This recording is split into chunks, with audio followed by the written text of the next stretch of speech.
What's going on, guys? Mike here, the Detroit Borg, with a look at the very first Nintendo product I've ever reviewed. So this is the Nintendo Switch. This is sort of a combination between a game console and a portable, and it has a lot of moving parts which come included with this package, which allow you to really do a lot of different things with this console, which makes it one of the most compelling new systems we've seen in a long time. Now at launch, there are two different colors to pick from, so you have the neon with the multicolored Joy-Cons or just classic gray. Of course, I have both of them, so we'll take a quick look at the differences in this video, and one is going to a giveaway, which you'll find linked in the description below. So getting into these boxes, the first thing we'll see here when we pop the lid is some instructions along the side. Pretty basic here, they just want you to charge it up and make sure it's ready to go. So lifting up the lid, the first thing we'll see here is the 6.2-inch tablet/console on the right and the two Joy-Cons. Obviously, with the neon version, we have these two colors, but if you get the gray version, they're just gray, and that's the only difference within the packages. So this very compact tablet is actually in a plastic bag, which slides right out. We're going to take a close look at the console in just a moment. Getting to the Joy-Cons, again, they're just in these little plastic bags and they fall right out. So once we get the top tray out of the way, in the bottom of the box is a ton of accessories, including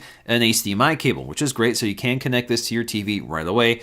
Of course, we also get our power supply. Now, the interesting thing here is that it's actually using a USB Type-C connector. Of course, there's a lot of batteries to charge both in the Joy-Cons and within the tablet itself. Unfortunately, it's not a really fast charge, so it does take a while to charge the entire system from zero. Also included here is the Joy-Con grip. So this basically turns the Joy-Cons into sort of a classic gamepad setup. The Joy-Cons just slot into place and you're ready to start using it. Overall, it does feel like a very comfortable gamepad. It's got this nice wide grip for your hands, and of course all the buttons are in roughly the same location as you might see on a classic Xbox One or PS4 gamepad. Of course, there's even more accessories in the box, including the Joy-Con straps. So they slide onto the sides and give you this hand strap that allow you to connect it to your wrist so it doesn't fly out of your hands. But it also gives you additional buttons and controls, which effectively turns these into dual controllers for multiple players. Now these hand straps are adjustable and feel high quality and do include a nice clasp that keeps it in place. There's also a release mechanism if you want to change out these hand straps. And lastly, in addition to some brief paperwork, we do get the dock, which is wrapped in lots of plastic and bubble wrap.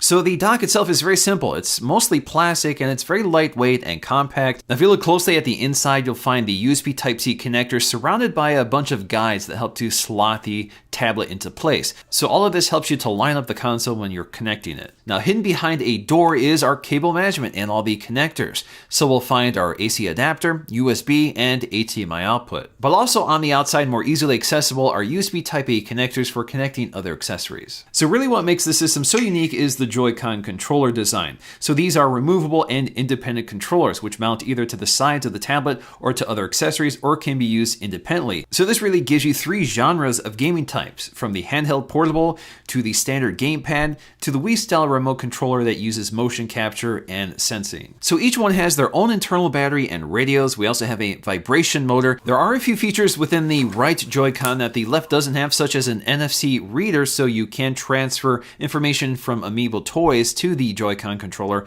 and also has an infrared camera at the bottom, which is used for motion capture. Now, if you look at the inside ledge of the Joy-Cons, you'll see some LED indicators and a pairing button. So basically, this tells us the current pairing status of the Joy-Cons. The Joy-Cons do have some electrical connections, which are actually kind of hard to see. They're hidden in the bottom edge. So when they slot into place, they make the connection for recharging the battery and for pairing. So the console itself is basically a 6.2-inch tablet. So we have a resolution of 720p, which certainly isn't sharp by today's standard, but it's ideal for mobile gaming. It prioritizes battery life and speed over high resolution.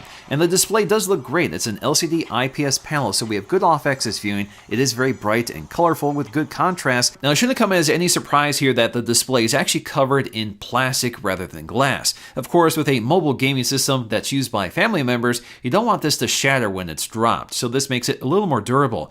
But it is more scratch prone, so you're going to run into scratch issues unless you cover it in a screen protector or keep it out of your pocket with your keys. The other issue here is that the display is very reflective, so you're going to see a lot more glare on this panel, so it may not be the best system to take outdoors. And there's also an air gap between the LCD and the front panel, again for durability, but it does mean there is more light refraction, which reduces the quality of the display. And of course, the other issue with a plastic panel is that it does like to pick up fingerprints, and they're harder to wipe off because there isn't that oleophobic coating, which is usually on glass displays. Now, there is quite a bit built in here. So this is powered by NVIDIA's custom Tegra processor, along with 32 gigs of onboard storage, which you can expand thanks to a micro SD card slot that is hidden behind the kickstand. That means you can add up to 2 terabytes of additional storage. Now, there has been a lot of fuss made about this kickstand, the fact that it comes off kind of easily and isn't that stable, but I like how it's designed. It's really easy to deploy and it covers the micro SD card slot.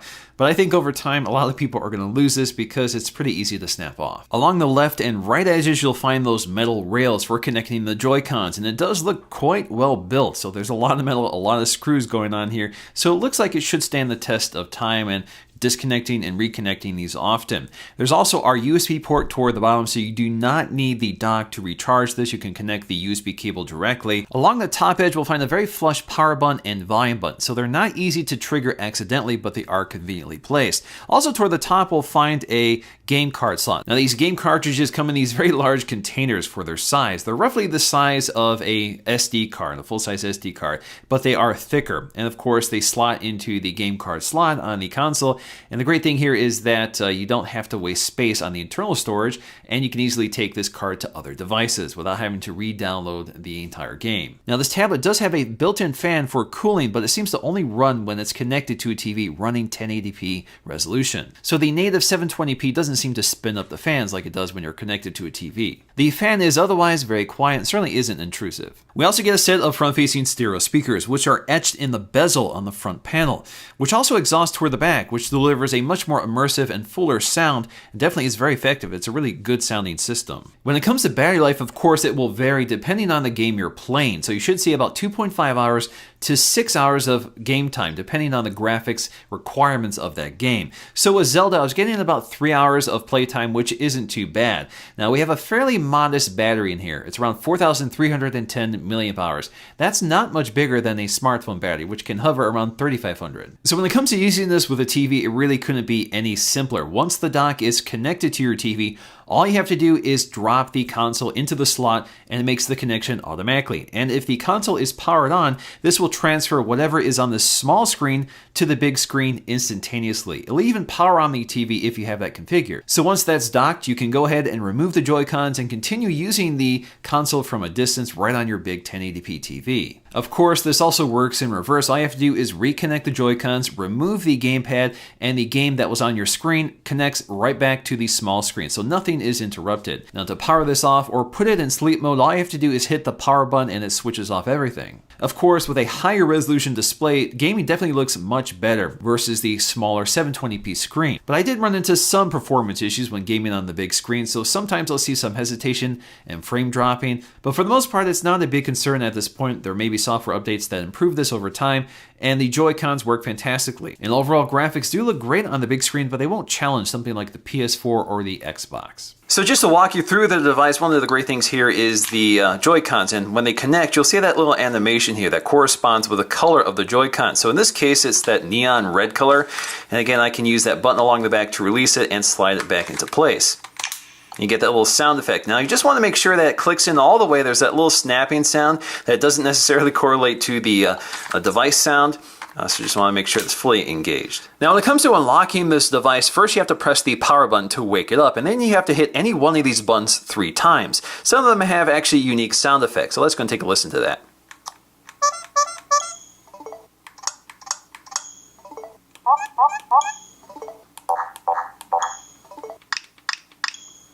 Now, getting into this interface, it is pretty basic. The main splash screen has all of your games loaded up top. Right now, I just have one, which is currently running in the background. So you can see that I'm currently playing that game. So I can tap on it to bring it forward or go back home. You can also quickly jump to my account by double tapping on my icon here, so you can see my account list and my friend list, and of course not much going on because I just joined. We also have our battery status, so we can tap on that to see the percentage. We have our Wi-Fi indicator as well as the date and time. We also have our options down here for the news, so you can double tap on that to bring up the news. We can go back. We also have our store, so this is where we can buy games. So you do not have to buy the cartridges. You can go ahead and log in with your account and buy games directly from the Nintendo store. You can see the animation to load the game store, and there's there's a lot of sound effects throughout the system which are actually quite nice. So we can see some of the recent releases which fills up all of one page. So there's not a lot going on right now, but you can see Zelda is up there and the pricing is identical whether you buy the cartridge or buy the game. But of course the games are quite large, take up quite a bit of space,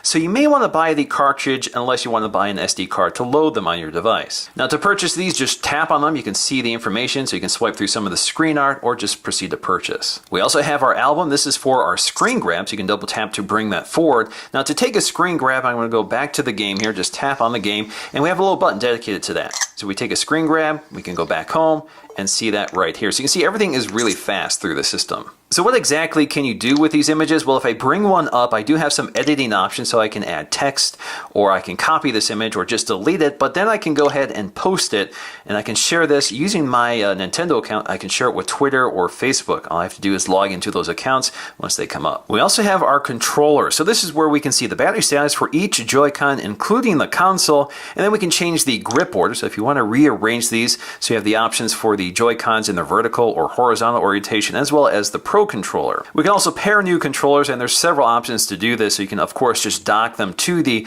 console itself or view other pairing methods, which includes holding the button along the side of the Joy-Cons. So when it comes to settings, we have a few things to take a look at here. So of course we do have airplane mode because this is a wireless device, so if you want to activate it, you go right here, so you can turn that on or off. We also have our screen brightness, and it does include auto brightness, which you can turn on and off. There is a sensor right here, which is actually pretty visible, so this will help you adjust the screen automatically. Now if you want to turn off the requirement for triple pressing a button to unlock the device, you can actually turn this off under settings. So we go to system settings and go to our screen lock options.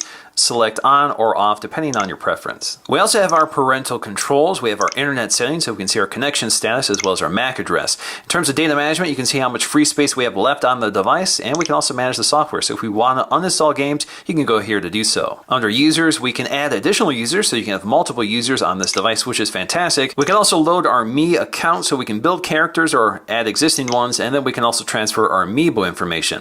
In terms of themes, we have black or white, and white is default, and then we have our notification preferences. We also have our sleep mode settings, so this console by default will go off after 10 minutes of inactivity, but you can select never if you prefer, if you really want to drain your battery. But you also have options for when the device is connected to your TV. So by default, and the lowest setting is 1 hour, but you can also select never if you want. We also have our controllers and sensors, so we can change our grip order, so you can see the devices that are compatible with this.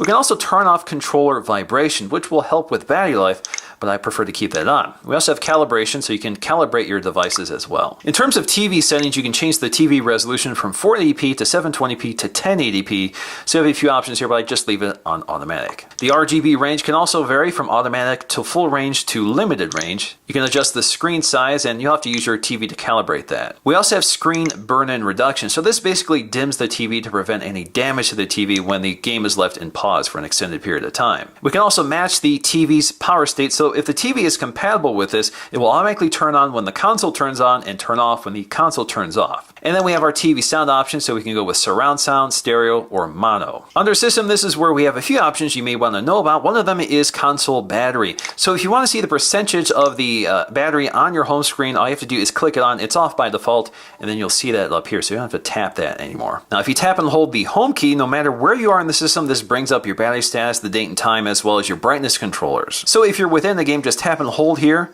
This brings you right to that interface. So in the end, it's really hard to tell you exactly how this is going to turn out in the end. There's a lot of tools here for game developers to develop games that are really impressive, but unfortunately, those games are not here yet. So you might want to take some time to see how this evolves before investing into it. But even in that case, I think the Switch is a really polished product, and it's quite a bargain for everything you get in the box. Alright guys, hope you enjoyed this look at the Nintendo Switch. If you did, please give this video a thumbs up, and I'll see you again in the next video.